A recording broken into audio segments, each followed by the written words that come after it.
All right, so in this video, I'm going to be showing you 3 different ways that you can get a fire going without having to use lighter or matches.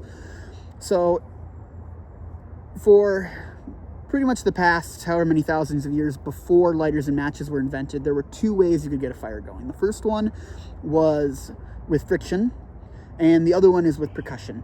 The first ones I'm going to show you right now are how to use percussion to get a fire going. And it's not necessarily percussion per se, like banging things together like a drum, but what you're doing is you're scraping off pieces of metal in order to get fire going. So the first thing that I'm going to show you is actually this thing that I have around my neck here. This is called a ferro rod. So it's made out of a metal that's called ferrocerium. And you can get this at pretty much any outdoor store you go to in the camping section. And pretty much all it does is you take something made out of steel. You can use either this little scraper that it comes with, or you can use the back of your knife. And you just scrape it, and it just creates a spark. So in order to get a fire going, you have to have the right kind of tinder. And what tinder is it's really the very soft stuff that you get to light a fire with originally. If any of you guys have gone camping, you've probably used maybe like newspaper or something like that. But what I'm going to do is show you some natural tinders that you can find out in the woods that can help you to survive. So this right here is usually my go-to tinder, and it's birch bark. So you guys, it's pretty easy to ID a birch tree. It's these really white trees that have lots of this bark that's just peeling right off the side of it, almost like dead skin. And what you can do is just take all this. And what's really great about this stuff is that there's actually oils in it that keep it fairly waterproof. And so it makes a really, really good tinder. And the stuff that's really, really fine, almost like paper, that's the stuff that you want. But what's really great about it is that you can get stuff that's really, really fine, and then stuff that becomes a lot more coarser that acts a little bit more as like a secondary kindling. So stuff that's a little bit coarser that can use for a longer period of time, and then eventually you can go on to kindling, which we'll talk about that in a second. But for right now, I'm going to grab a whole bunch of this as I can, and I'll show you some other tinders you can find. So this is a red cedar, and you can ID these pretty much just by their needles that kind of look like pine needles, but a little more broad and scaly. What I'm going to do is I'm going to reach over into this tree here and do the same thing as we did to that birch tree, and just peel off all these little pieces of bark right at the side here. And sometimes what you can do is you can actually use your knife to kind of help scrape some of this stuff off, and it comes off in nice powdery pieces. But you can just gather as much of this as you can. The more of this stuff that you have, the better. You want to grab as much tinder as you can, otherwise it will burn out really, really quick. And the last thing you want is to have all your tinder burned out before you go on to your second stage, which is kindling. Also, by the way, I'm walking around in this bit of pine woods here. So all of this stuff that's down here on the bottom, all these pine needles, they work as really, really good tinder too. So I can take a bunch of this with me as well. Generally, the finer the stuff, the better. But this will light up really, really quick. So what kindling is it's any pretty small stick that you use after you get your tinder light. And I'll show you an example, is that it's any of this pieces of wood right here that almost breaks like a pencil. So anything like this. And then after that, you'll move on to fuel. So fuel is just firewood. It's pretty much all this big stuff here. So anything that you can put on your fire to help it burn. It's not really designed to help you keep it alight. It's just to help it keep going.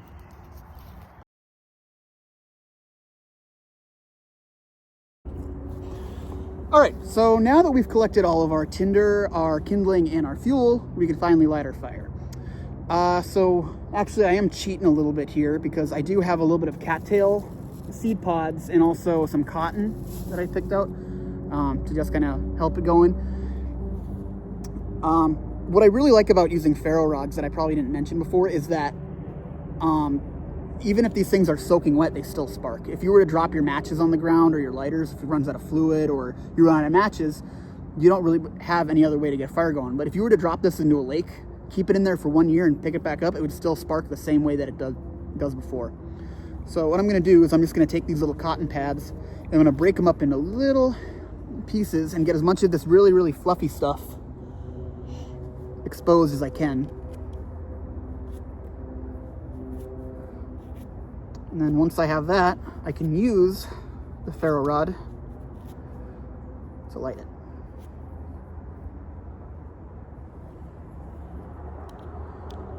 Okay. Look at that, first try. So that's method one.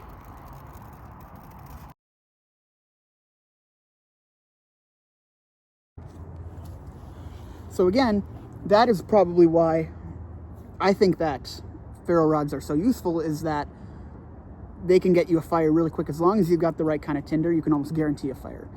But now I want to go back in time a little bit and show you a pretty similar method of starting a fire, but one that kind of has a long history. So you guys have probably heard about flint and steel, and a lot of people think that this is what's flint and steel, and it kind of has the same principle, but it's not a true flint and steel. So what flint and steel requires is actually a piece of flint, which is a very tight grain rock that you find, and a piece of steel. So this is actually an old-fashioned 1800s piece of carbon steel that was actually molded to fit into your hands, kind of like a brass knuckle. And this was pretty much the primary way of getting a fire going until probably around 1850s. So this is a really old method, and this steel was invented around the 500s. So for about 1,000 years, this was the best way to get a fire going. So I'm going to use this and this to get it going. Before they had carbon steel back in the day, they would use pieces of pyrite or marcasite, which is a rock that you can find naturally. And they found people frozen in ice thousands of years ago that had little pieces of stones. And that was what they were using to get a spark going. But I'll show you the main concept of what you're doing. You take your piece of flint, you find one of the sharp edges, and what you're doing is you're taking your steel and you're scraping off tiny little pieces of steel to get a spark. And there you go, you can see it. Now, if any of you guys have read the book Hatchet, one of my personal favorite books, this is the exact same method that was used. Brian uses a piece of flint, a really big piece of rock, and he hits it with the back of his axe head to get sparks going. And remember, you can't just use any piece of metal or steel to get this going. It has to be a piece of steel with a high carbon element to it. So if you have a knife that's made out of carbon steel, perfect. Otherwise, carry one of these around, really useful. And the problem with flint and steel is that even though it's pretty practical to have one of these around, there aren't a lot of tinders that work very well in order to catch these sparks. I have found 3 different tinders that work well, and I'll show you what they are. The first one is this.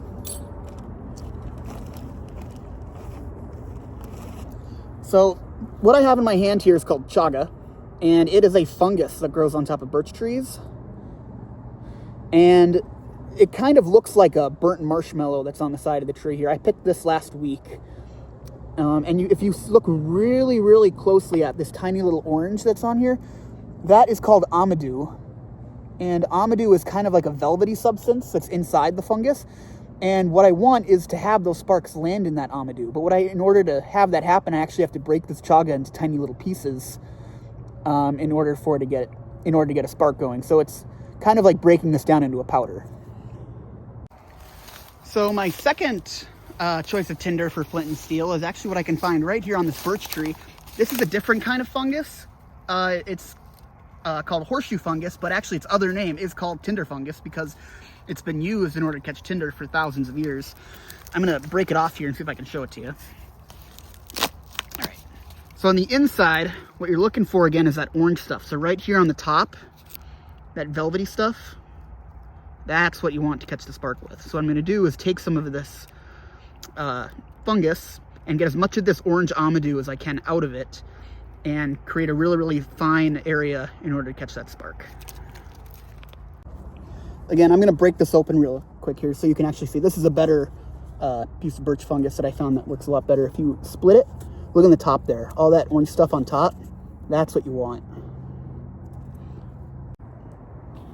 So the third and probably my favorite tinder to use for flint and steel is also kind of another cheat that you have to get. This is called char cloth. And what it is, it's a piece of cotton cloth. I used a piece of flannel shirt. I put it in a mint tin, this one, and put it over a fire with a little hole on top. And then once it stops smoking, you know it's done. And basically what you're left with is this charred little piece of cotton. And this is really good at picking up these sparks. So I'm gonna take my piece of flint and my piece of steel. I'm gonna lay my char cloth on top, and what it's gonna do is it's gonna create a tiny little ember right at the edge of the char cloth. And as it's exposed to oxygen, it grows. And once it starts to grow to a particular size, I'm gonna blow really gently and I'm gonna put it into my tinder pile. And as it grows, I'm gonna blow a little bit harder and harder until eventually I get smoke, and after that, flame. So we'll give this a go here. Got my tinder bundle ready on the side here. I'll actually put it in front of you so you can see it. There it is.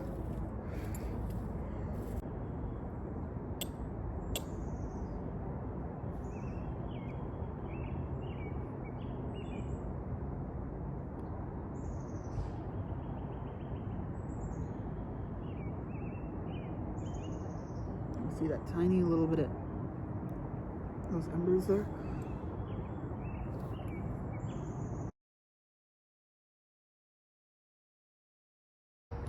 All right, let's try this out here. Got my piece of horseshoe fungus, got my piece of flint, and my piece of steel. Let's see if we can catch a spark on here.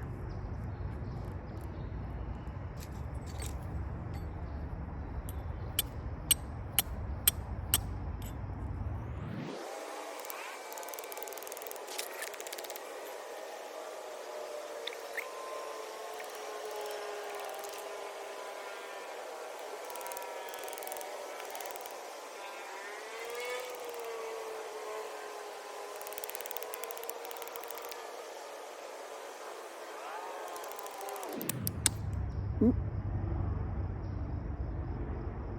There we go. See,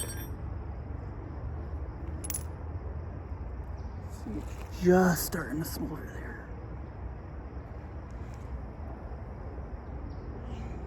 Got pieces.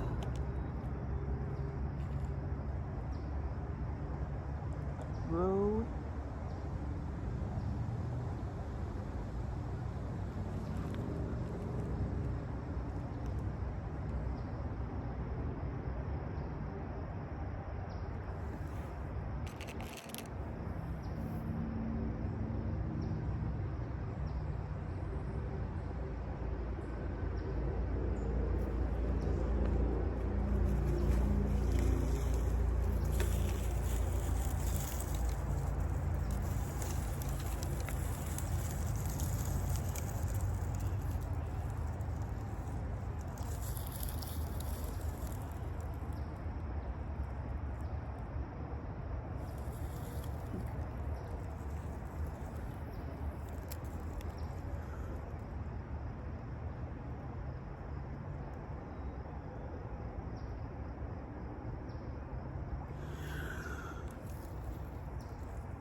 Fire. Never gets old.